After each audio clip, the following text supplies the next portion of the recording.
Hi friends, இந்த வீடியோவில் பூரி மாவு எப்படி பிசைறதுன்னு தான் பார்க்க போகிறோம். அதுக்கு ஃபஸ்ட்டு ரவை 5 மினிட்ஸ் அம்மா ஊற வச்சுட்டாங்க. அதுக்கப்புறம் மைதா மாவு போட்டு இந்த மாதிரி தண்ணியில் மிக்ஸ் பண்ணிக்கிறாங்க, அதே ரவை தண்ணியிலையே. அதுக்கப்புறம் கோதுமை மாவும் அதுலேயே மிக்ஸ் பண்ணிக்கிறாங்க. நமக்கு தேவையான அளவுக்கு சால்ட்டு, அதுக்கப்புறம் பார்த்தோம் அப்படின்னா கொஞ்சமாக சோடா வந்து நாங்கள் ஆட் பண்ண மாட்டோம். ஆனால் மேக்ஸிமம் இந்த மாதிரி கடையில் ஹோட்டலெல்லாம் நம்ம சாப்பிட்டோம்னா கண்டிப்பாக சோடா ஆட் பண்ணுவாங்க.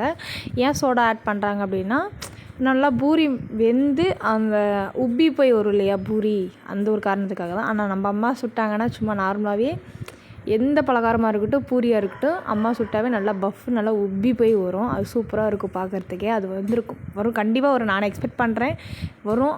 நீங்களும் பாருங்கள். அப்புறம் இந்த மாதிரி நல்லா மாவெல்லாம் நல்லா பிசைஞ்சு நல்லா செய்வாங்க. எப்பயுமே நான் ஊருக்கு வந்தால் அம்மா வந்து எப்பயுமே நான்வெஜ் தான் செய்வாங்க. இந்த டைம் ஏன் செய்யலை அப்படின்னா, நம்மளுடைய கோயில் கும்பாபிஷேகம் முடிஞ்சு இன்றைக்கி 3வது நாளுங்க. அதனால் அம்மா வந்து வீட்டில் நான்வெஜ் செய்யக்கூடாது இல்லையா, ஏன்னா சாமிக்கு வந்து 12 days பூஜை இருக்குது. அந்த பூஜை முடிஞ்சிட்டு அதுக்கப்புறமா தான் நான்வெஜ் எடுத்து சமைப்பாங்கன்னு சொன்னாங்க. அதனால் இப்போ எனக்கு பிடிச்ச மாதிரி அம்மா பூரி செஞ்சு தராங்க. நான் தான் பூரி கேட்டேன், அதனால் பூரி செஞ்சு தராங்க. நான் இவ்வளோ மாவெல்லாம் சாப்பிட்ற மாட்டேன். நான் வந்து 4 பூரி கேட்டிருக்கேன். பார்க்கலாம் நான் எவ்வளோ சாப்பிட்றேன்னு எனக்கு தெரியல. அதுக்கப்புறம் பூரி வந்து பார்த்தோம்னா இந்த அளவுக்கு அம்மா மாவு பிசைஞ்சுக்கிட்டாங்க நல்லா. இதில் ஆயில் ஆட் பண்ணி தான் பிசைகிறாங்க. எதுக்காகனா மாவு வந்து நம்மளுக்கு கையில் ஒட்டக்கூடாது இல்லையா, அதனால் ஆயில் ஆட் பண்ணி, அதாவது நம்மக்கிட்ட என்ன ஆயில் இருக்கோ, கடலெண்ணெய், ரீஃபண்ட் ஆயில் எதாக இருந்தாலும் ஓகே தான், நல்லா கையில் ஊற்றி நல்லா பிசைஞ்சு இந்த மாதிரி ஒரு 5 மினிட்ஸ் இல்லை ஒரு 10 மினிட்ஸ் நல்லா வந்து பாத்திரத்தை வச்சு நம்ம மூடி வச்சுக்கலாம். அந்த கேப்பில் மசாலா ரெடி பண்ணிக்கலாம் அப்படின்ட்டு அம்மா ஒரு கடாயில் வச்சு அதில் எண்ணெய் ஊற்றி கடுகு போட்டு, கடுகும் பொரிஞ்சிருச்சுங்க. ஓகேங்களா, பாருங்கள் கடுகும் பொரிஞ்சிருச்சு. கடுகு பொரிஞ்சதுக்கப்புறமா நம்மளுக்கே தெரியும், ஆஸ் யூஷுவல் கடுகுக்கு அப்புறம் நம்ம என்ன போடுவோம் அப்படின்னா வெங்காயம், அப்புறம் பச்சை மிளகா ஆட் பண்ணிப்போம். 2 நல்லா பொன்னிறமாக வதங்கணுங்க. ஓகேங்களா, எண்ணெயில் 2மே வதங்கணும். வதங்கினதுக்கப்புறமா பாருங்கள் பச்சை மிளகாவும் போட்டாச்சு. நான் வந்து ஒரே ஒரு ஆனியன், ஒரு பெரிய வெங்காயம், அதுக்கப்புறம் 2 பச்சை மிளகா போட்டிருக்காங்க அம்மா. போட்டு நல்லா வதக்குறாங்க. வதக்கினதுக்கப்புறமா அம்மா வந்து கருவேப்பிலை தூவி விட்டுப்பாங்க. கருவேப்பிலை தூவினதுக்கப்புறமா தக்காளி வந்து இந்த மாதிரி கட் பண்ண தக்காளியை நல்லா வந்து மசிச்சு விட்டுடுறாங்க. மசிச்சு விட்டதுக்கப்புறமா அதையும் நல்லா போட்டு வதக்குறாங்க. ஏன்னா இந்த எண்ணெயில் வந்து தக்காளி, வெங்காயமும், பச்சை மிளகா, கருவேப்பிலை எல்லாம் சேர்ந்து வதக்கினா அது ஒரு டேஸ்டியாக இருக்கும். அதுக்காக தான் நல்லா போட்டு வதக்கும்போது இந்த அளவுக்கு வதங்கிடுச்சு. அதில் லைட்டாக மஞ்சத்தூளும் ஆட் பண்ணிடுறாங்க.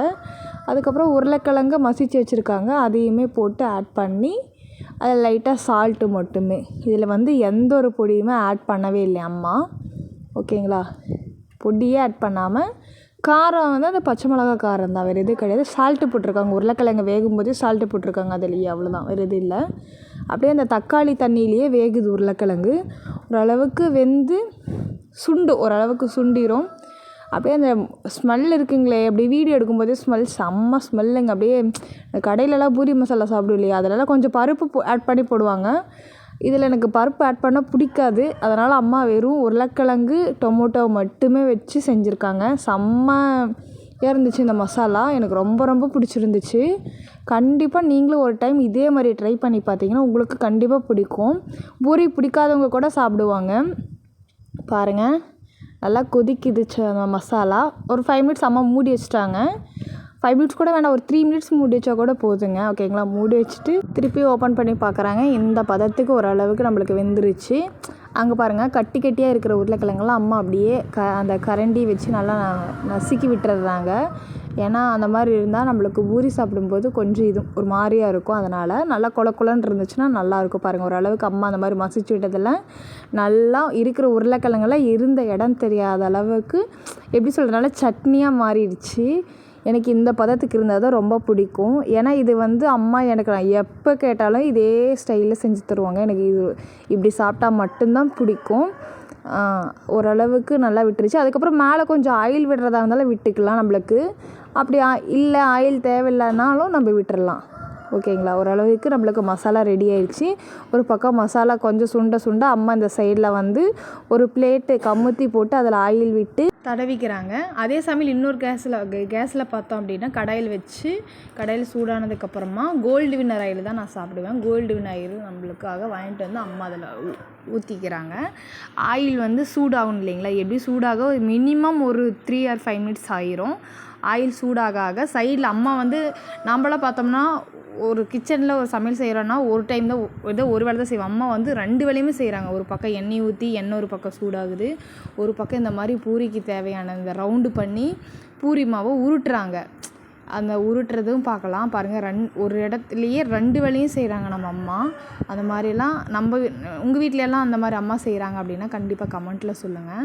எங்கள் அம்மா இந்த மாதிரி பூரி மாவை நல்லா உருட்டி, நான் கேட்குறேன் என்னம்மா பூரி வந்து ரவுண்ட் ஷேப்புக்கே வரலையே அப்படின்னு பார்த்தா அம்மா வந்து ஒரு மூடி எடுத்து அந்த மூடியில் கட் பண்ணி ரவுண்ட் ஷேப்புக்கு வர மாதிரி கட் பண்ணி வச்சுட்டாங்க பாருங்கள். அந்த மூடியில் தான் ரவுண்ட் ஷேப்புக்கு வர மாதிரி கட் பண்ணி எடுத்துட்டாங்க. எண்ணெய் காஞ்சிச்சு இல்லையான்னு டெஸ்ட் பண்ணுறதுக்காக மாவை கொஞ்சமாக பிச்சு போட்டு அம்மா பார்த்துருக்காங்க. மாவு கொஞ்சம் மேலே வந்துருச்சு, சின்ன பபுள்ஸு.